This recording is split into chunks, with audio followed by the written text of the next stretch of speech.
Hello everyone, आज है 12 सितंबर और आज इस वीडियो में हम बात करने जा रहे हैं ईजी ट्रिप प्लानर्स या फिर ईज माई ट्रिप कह लो। इसको 41 रुपीज़ का शेयर है, 2% की गिरावट आज यहाँ पर आई है। एक महीने में अगर हम देखेंगे तो काफ़ी ज़्यादा अप्स एंड डाउन्स देखने को मिली है।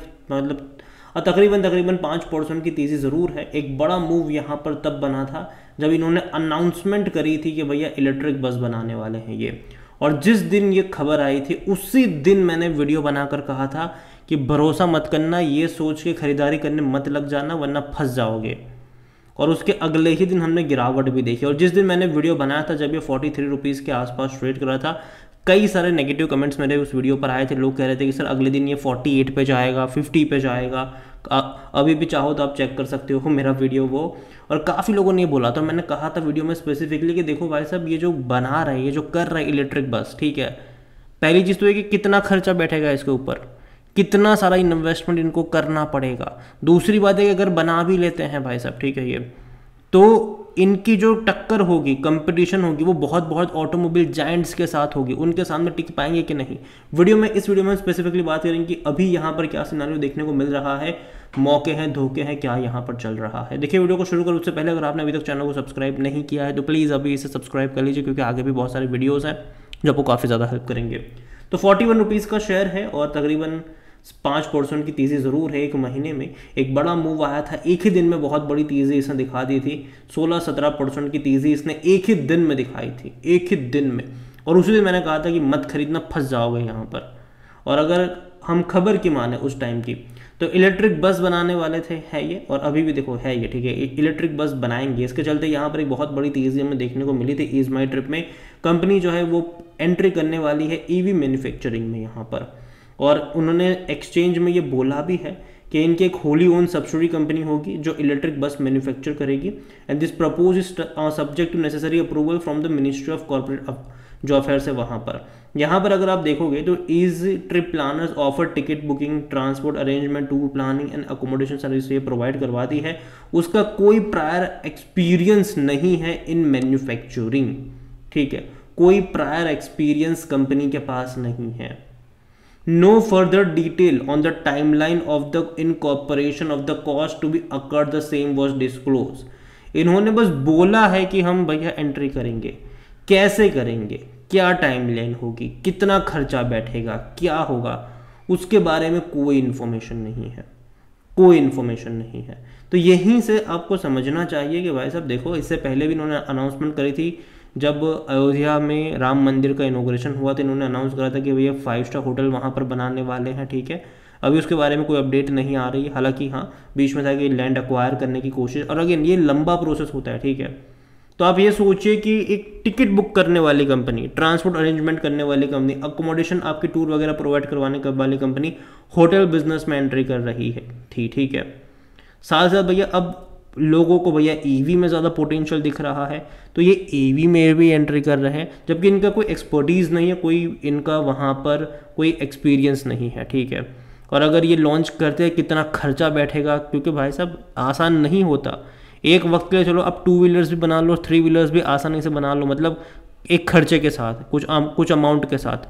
लेकिन बस बनाना भैया वो कोई खाने के खेल नहीं है, ठीक है।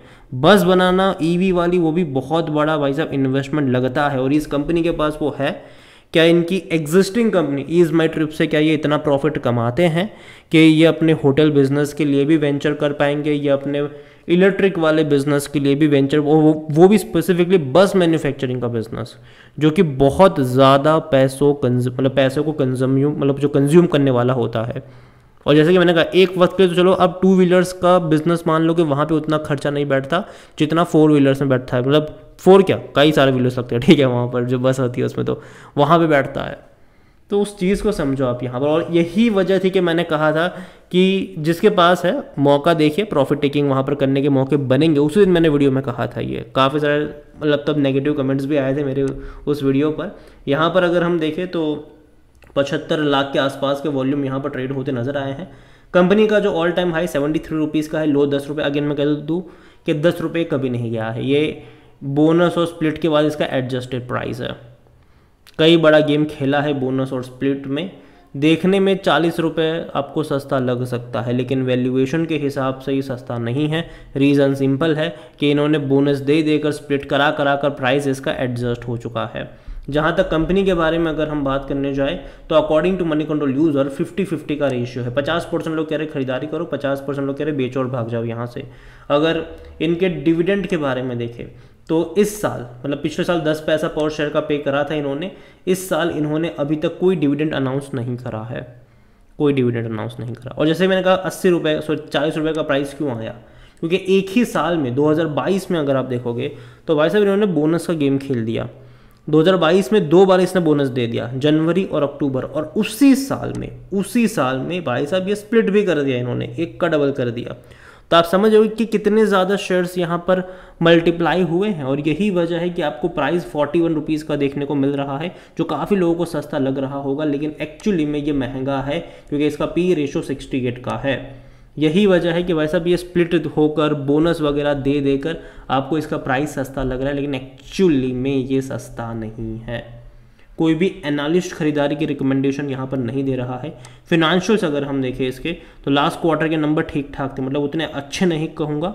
155 करोड़ के आसपास के इनके रेवेन्यू थे, प्रॉफिट 32 करोड़ का था, 32 करोड़। आप सोचिए कि जो कंपनी क्वार्टरली 30 करोड़ 26 करोड़ के आसपास का प्रॉफिट कर रही है, बीच में एक क्वार्टर लॉस भी करा था, वो कंपनी कह रही है कि हम इलेक्ट्रिक बस बनाएंगे, वो कंपनी कह रही है हम होटल बिजनेस में भी जाएंगे, उसके लिए पैसा लगेगा, ठीक है। और एक्चुअली दो बड़ी अनाउंसमेंट एक ही साल के अंदर इन्होंने करी है। जब राम मंदिर का इनोग्रेशन हो रहा था, इन्होंने कहा था कि हम होटल बिजनेस में जाएंगे। वो अगेन ये बहुत पैसे वाला इंसेंटिव वाला बिजनेस है, ठीक है, कि आप लैंड एक्वायर करो, ठीक है, 5 स्टार होटल बनाओ पूरी तरीके से, एक बहुत बड़ा इन्वेस्टमेंट लगता है, बहुत बड़ा पैसा वहाँ पर लगता है। और अगर आप साथ में ईवी वाला बिजनेस भी अगर साथ में आप चलाने की कोशिश करोगे इस टाइम पर, तो वो डेफिनेटली आपका बहुत सारा पैसा खा जाएगा वहाँ पर। और अगेन आपको इस बिज़नेस को भी रन करने के लिए पैसा चाहिए, क्योंकि जिस बिज़नेस में है ये, जिस एग्जिस्टिंग बिज़नेस में है ये बहुत कम्पिटिटिव बिज़नेस है। कई प्लेयर्स है यहाँ पर, गोआईबीबो, यात्रा.com, मेक माई ट्रिप, अदानी आप यहाँ पर देख लो, अंबानी जी भी यहाँ पर आने वाले हैं, IRCTC आप यहाँ पर देख लो, और भी कई सारे। ये तो मैंने कुछ चुनिंदा नाम बताए हैं आपको, और भी कई सारे हैं। इसके अलावा कुछ इंडिविजुअल्स भी है जो अनऑर्गेनाइज सेक्टर से आते हैं, वो भी यहाँ पर है, जो भैया बस वगैरह टूर वगैरह करवाते हैं जो है, वो भी है यहाँ पर। तो बहुत सारी कंपटीशंस है यहाँ पर, और ऐसे में आप कहाँ पर स्टैंड आउट करोगे? आपके जो मार्जिन है वो बढ़ ही नहीं पाएंगे। हालांकि एक तरीके से अच्छा है कि कंपनी होटल बिजनेस में मतलब जाने की कोशिश कर रही है, इलेक्ट्रिक बस में भी जाने की कोशिश कर रही है, क्योंकि यहाँ से इनके मार्जिन उतने बड़े मतलब उतने अच्छे नहीं आएंगे जितने होटल से आ सकते हैं, ईवी से आ सकते हैं। लेकिन अगेन कंपनी के उसके लिए बहुत सारा पैसा चाहिए, और ये वो कंपनी नहीं है जहाँ से इनको इतना सारा पैसा मिल रहा हो कि भैया वो वहाँ पर भी इतना सारा हैवी इन्वेस्टमेंट कर पाए। और जहाँ तक शेयर होल्डिंग के बारे में देखें तो जो प्रमोटर की होल्डिंग है वो 64.30% की है, और लगातार देखा जाए तो भैया इंस्टीट्यूशन की होल्डिंग कुछ बड़ी नहीं है, जबकि रिटेल इन्वेस्टर की खरीदारी यहाँ पर करते नजर आए हैं। जो रिटेल इन्वेस्टर है 22.57% की होल्डिंग है उनके पास, और प्रमोटर ने लगातार देखो 75% से प्रमोटर लगातार अपनी होल्डिंग जितनी बेची है ना, वो सारी की सारी जो खरीदारी हुई है वो रिटेल इन्वेस्टर की तरफ से हुई। ऐसा भी नहीं कोई इंस्टीट्यूशन ने खरीदारी यहाँ पर करी हो। तो ये एक नेगेटिव चीज़ है कि इंस्टीट्यूशन यहाँ पर इतना ज़्यादा एक्साइटेड नहीं है इस कंपनी को लेकर, और रिटेल इन्वेस्टर कुछ ज़्यादा ही एक्साइटेड यहाँ पर हो रहे हैं। ओवरऑल अगर मैं बात करूँ इजी ट्रिप प्लानर्स या फिर इज माई ट्रिप के बारे में, तो मैंने पहले भी कहा था, मैं अभी कहूँ कि एक रेंज में अटका है ये, ठीक है। जब भी ये 35 से 38 रुपीज़ की रेंज में जाता है, एक बाइंग इंटरेस्ट वहाँ से आता है, लेकिन जैसे ही वो ऊपर निकलता है 44 से लेकर 48 की रेंज में जाता है, एक सेलिंग प्रेशर यहाँ पर देखने को मिलता है, और यही यहाँ पर हुआ भी था। और ये मैंने पिछले हफ्ते ही जब इसके ऊपर बात करी थी, जब एक दिन में बहुत बड़ी तेज़ी आई थी, उसी दिन जब मार्केट ऑन था, ऐसा नहीं कि मार्केट क्लोज हो गया था, उसी दिन मैंने वीडियो बनाकर कहा भी था कि गलती से भी खरीदारी करने की गलती यहाँ पर मत करना। ये मत सोचना कि भैया बस बनाएंगे तो सब कुछ सही हो जाएगा। आपको समझना होगा यहाँ पर कि अगर बस बनाते भी है तो कितना खर्चा बैठेगा, क्या टाइमलाइन है, क्या आप इनकी एक्सपर्टीज़ है, आपको सब कुछ समझना होगा यहाँ पर। बस एक न्यूज़ के आधार पर खरीदारी करने मत लग जाएगा किसी भी कंपनीज़ में। अगेन ये मेरा पर्सनल ओपिनियन है, कोई भी इन्वेस्टमेंट एडवाइस नहीं है। ये वीडियो को यहीं पे एंड करता हूँ। पसंद आया हो तो लाइक करो, शेयर करो, चैनल पर अगर पहली बार है तो प्लीज़ सब्सक्राइब करें।